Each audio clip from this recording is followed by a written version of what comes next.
အခု solar panel လို့ခေါ်တဲ့ solar ပြားတွေကိုတော့စွမ်းအင်အရင်းမြစ်တစ်ခုဖြစ်ကျွန်တော်တို့ကမ္ဘာတဝန်းမှာတော့အသုံးပြုနေကြပါပြီ solar နည်းပညာကိုစတွေ့တာကတော့1839ခုနှစ်ကပြင်သစ်ယူဝပညာပညာရှင် Alexander Arnold ကနေပြီးတော့အလင်းနဲ့လက်စစ်ဓာတ်တွေကြားမှာဆွမ်းနှုတ်မှုကိုခေါ်တဲ့ photovolic PV ကိုပထမဆုံးစတင်တွေ့ရှိခဲ့တာဖြစ်ပါတယ်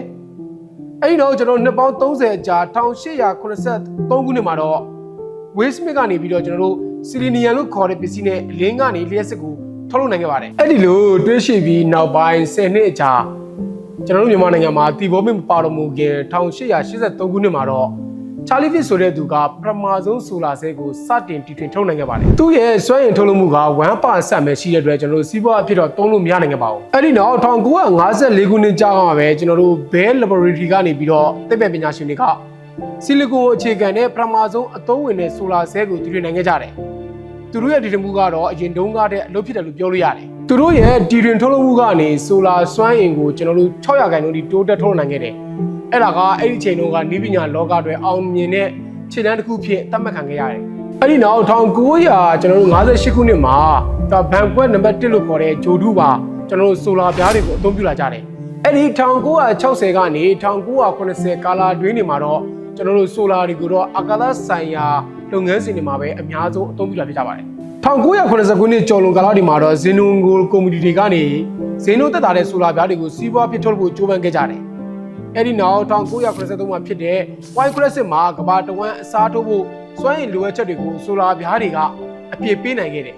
1989ခုနှစ်မှာတော့ Solar Pioneer လို့ခေါ်တဲ့ဒေါက်တာElliot Barnett ကနေပြီးတော့ Solar Power Corporation ကိုတည်ထောင်လိုက်ပြီးတော့ဆိုလာပြားတွေရဲ့ကုန်ကျစရိတ်ကို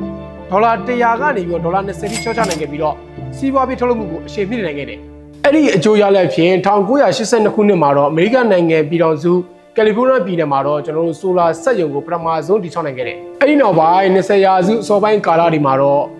ဂျာမနီ၊တရုတ်၊အမေရိကန်နဲ့ဂျပန်နိုင်ငံတွေက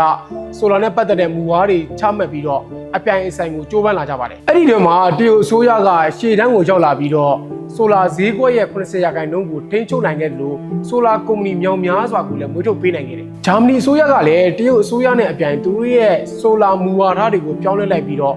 2020ခုနှစ်မှာသူတို့နိုင်ငံရဲ့လျှက်စစ်ဓာတ်အားထုတ်လုပ်မှုရဲ့90%ကိုဆိုလာစွမ်းအင်ကသူတို့ကထုတ်လုပ်နိုင်ခဲ့တယ်။အခုလက်ရှိမှာတော့ဆိုလာစွမ်းအင်ကရာသီဥတုပြောင်းလဲမှုကိုတိုက်ဖြတ်ဖို့နဲ့စွမ်းအင်လုံခြုံရေးအတွက်အဓိကတော့ချက်ဖြစ်လာတဲ့နည်းပညာတစ်ရပ်ဖြစ်လာပါပြီ။အခုကျွန်တော်တို့မြန်မာမှာတော့လျှက်စစ်မီးမြင်ရတဲ့ကျေးလက်ဒေသတွေမှာတော့ဆိုလာစနစ်ကိုအသုံးပြုလာကြပါပြီ။ Off-grid solar system ကိုအသုံးပြုတက်ဆင်လာကြတာလည်းဖြစ်ပါတယ်။အဲ့ဒါကကျွန်တော်တို့လူလျှက်စစ်မီးမြင်ရတဲ့ကျေးလက်ဒေသတွေအတွက်ဆိုလာစနစ်ကအဖြစ်တစ်ခုဖြစ်လာတာပါ။အခုဆိုရင်တော့ကျွန်တော်တို့ကျေးလက်ဒေသတွေပါမကျန်မျိုးပြတွေမှာပါ